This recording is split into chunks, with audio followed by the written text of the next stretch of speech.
ಹೇಗಿದ್ದೀರಾ? ಚೆನ್ನಾಗಿದ್ದೀರಾ? Zeenat cooking and vlog ಚಾನಲಿಗೆ ನಿಮಗೆಲ್ಲರಿಗೂ ಸ್ವಾಗತ. ಇವತ್ತು ನಾನು ನಿಮ್ಗೆ ಹೇಳಿದ ಹಾಗೆ ಸಾಂಬಾರು ರೆಸಿಪಿ ಬಿಡ್ತಾ ಇದ್ದೀನಿ. ಇದು ಹೇಗೆ ಮಾಡೋದಂತ ನೀವು ಒಮ್ಮೆ ನೋಡಿ ನಾನು ತೋರಿಸ್ತಾ ಇದ್ದೀನಿ. ಇದನ್ನು ನೀವು ನೋಡಿ ನನಗೆ ಲೈಕ್, ಶೇರ್, ಸಬ್ಸ್ಕ್ರೈಬ್ ಮಾಡೋದನ್ನು ಮರಿಬೇಡಿ. ಹಾಗೂ ಇದು ತುಂಬ ಟೇಸ್ಟಿ ಆಗುತ್ತೆ. ಇದು ಒಮ್ಮೆ ನೀವು ಟ್ರೈ ಮಾಡಿ. ಇದು ಇಡ್ಲಿ, ರೈಸು, ಪ್ರತಿಯೊಂದು ರೋಟಿ ಎಲ್ಲರ ಜೊತೆಗೂ ತುಂಬ ಚೆನ್ನಾಗಿರುತ್ತೆ. ನೀವು ಒಮ್ಮೆ ಟ್ರೈ ಮಾಡಿ. ಬನ್ನಿ ಮಾಡೋಣ.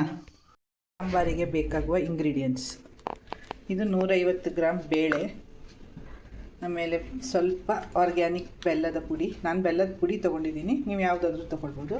ಆಮೇಲೆ ಒಂದು ಲಿಂಬೆಹಣ್ಣಿನ ಗಾತ್ರದ ಹುಳಿ, ಒಂದು ಆಲೂಗಡ್ಡೆ, ಕ್ಯಾರೆಟು, ನವಿಲುಕೋಸು, 2 ಹಸಿಮೆಣಸು, ಸಣ್ಣ ಶುಂಠಿ, ಆಮೇಲೆ ಇದು ಬೀನ್ಸು, 1.5 ಟೊಮೆಟೊ ತೊಗೊಂಡಿದ್ದೀನಿ, 1 ಈರುಳ್ಳಿ, 1 ಹೂಕೋಸು. ನೀವು ಯಾವುದಾದ್ರೂ ತರಕಾರಿ ಯೂಸ್ ಮಾಡ್ಬೋದು ಸಾಂಬಾರಿಗೆ. ನಾನು ಇದನ್ನು ಯೂಸ್ ಮಾಡಿದ್ದೀನಿ. ಈಗ ಬೇಳೆಯನ್ನು ನೀರಿನಲ್ಲಿ ತೊಳೆದು ಚೆನ್ನಾಗಿ, ಇದು ಎಷ್ಟು ನೀರು ಬೇಕು ಬೇಯಲಿಕ್ಕೆ ಅಷ್ಟು ನೀರು ಹಾಕಿಟ್ಟಿದ್ದೀನಿ.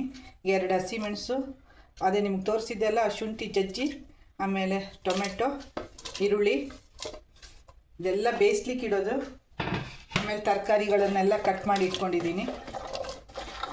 ಮಾಡಿಟ್ಕೊಂಡು ಇದನ್ನೆಲ್ಲ ಇದರೊಳಗೆ ಹಾಕಿ ಸ್ವಲ್ಪ ಹಾಕಿಬಿಟ್ಟು ಕಲ್ಲುಪ್ಪು,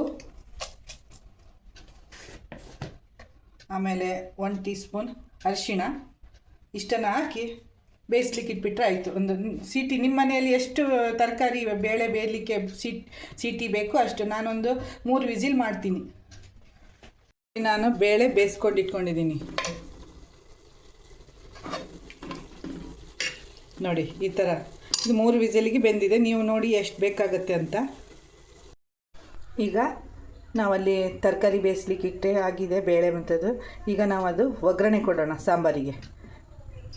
ಒಂದು 2-3 ಸ್ಪೂನಷ್ಟು ಎಣ್ಣೆ, ಅದು ಚೆನ್ನಾಗಿ ಬಿಸಿ ಆಗಲಿ. ಈಗ 1 ಸ್ಪೂನು ಸಾಸಿವೆ,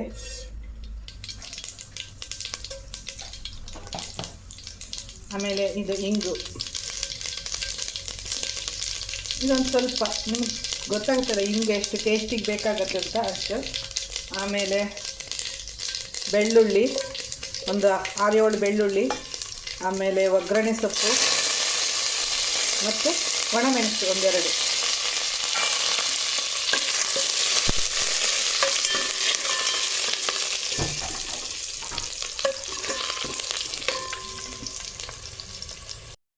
ಸ್ವಲ್ಪ ಜೀರಿಗೆ, ಇದೆಲ್ಲ ಒಗ್ಗರಣೆಗೆ.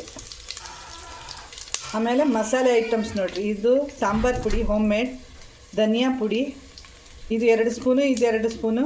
ಆಮೇಲೆ ಮೆಣಸಿನ ಹಿಟ್ಟು 1 ಸ್ಪೂನು, ಇದು 1 ಚಿಟಿಕೆಯಷ್ಟು ಗರಂ ಮಸಾಲೆ. ಇದನ್ನು ಇದರಲ್ಲಿ ಆ್ಯಡ್ ಮಾಡೋಣ.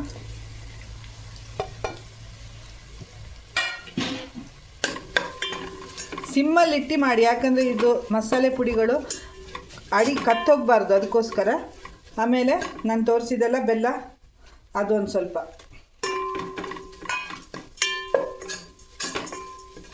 ಆಮೇಲೆ ಹುಳಿ ನೀರು. ಇವಾಗ ಇದರಲ್ಲಿ ಈ ಬೇಳೆ, ಬೇಯಿಸಿದ ಬೇಳೆಯನ್ನು ಆ್ಯಡ್ ಮಾಡೋಣ.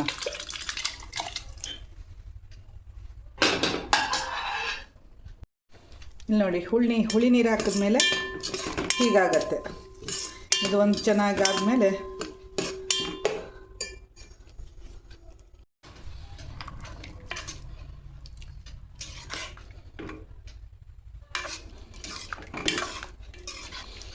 ಹೀಗೆ ಮಿಕ್ಸ್ ಮಾಡಿದರೆ, ಉಪ್ಪು ಎಲ್ಲ ನಾವು ಫಸ್ಟೇ ತರಕಾರಿಗೆ ಹಾಕಿದ್ವಿ. ಈಗ ನೀವು ನೋಡಬೇಕು ನಿಮಗೆ ಉಪ್ಪು ಕರೆಕ್ಟಾಗಿದೆಯಾ ಇಲ್ವಾ ಅಂತ. ನೀರಿನ ಕ್ವಾಂಟಿಟಿ ಎಲ್ಲ ನೋಡ್ಕೊಳ್ಳಿ, ಯಾಕಂದರೆ ತುಂಬ ಜನರಿಗೆ ದಪ್ಪ ಇಷ್ಟ ಆಗಲ್ಲ, ಸ್ವಲ್ಪ ತೆಳ್ಳಗೆ ಇಷ್ಟಪಡ್ತಾರೆ. ಆವಾಗ ಸ್ವಲ್ಪ ನೀರು ಬೇಕಾದ್ರೆ ನೀವು ಆ್ಯಡ್ ಮಾಡ್ಕೊಳ್ಬೋದು. ನಾನು ಸ್ವಲ್ಪ ಕುಕ್ಕರ್ನಲ್ಲೇ ಸ್ವಲ್ಪ ನೀರು ಹಾಕಿ ಅದಕ್ಕೆ ಆ್ಯಡ್ ಮಾಡಿದ್ದೀನಿ.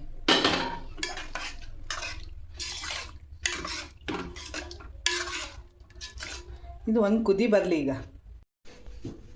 ಈಗ ಇದಕ್ಕೆ ಲಾಸ್ಟಾಗಿ ಸ್ವಲ್ಪ ಕೊತ್ತಂಬರಿ ಸೊಪ್ಪು ಹಾಕಿದರೆ ಆಯಿತು, ಸಾಂಬಾರು ರೆಡಿ. ಇನ್ನು ನಿಮಗೆ ಸರ್ವ್ ಮಾಡಿ ತೋರಿಸ್ತೀನಿ ನೋಡಿ. ಸಾಂಬಾರು ರೆಡಿ ಆಯ್ತು. ಈಗ ನಾನು ನಿಮ್ಗೆ ಹೇಳಿದ ಹಾಗೆ ಸರ್ವ್ ಮಾಡಿದ್ದೀನಿ ಬೌಲಲ್ಲಿ.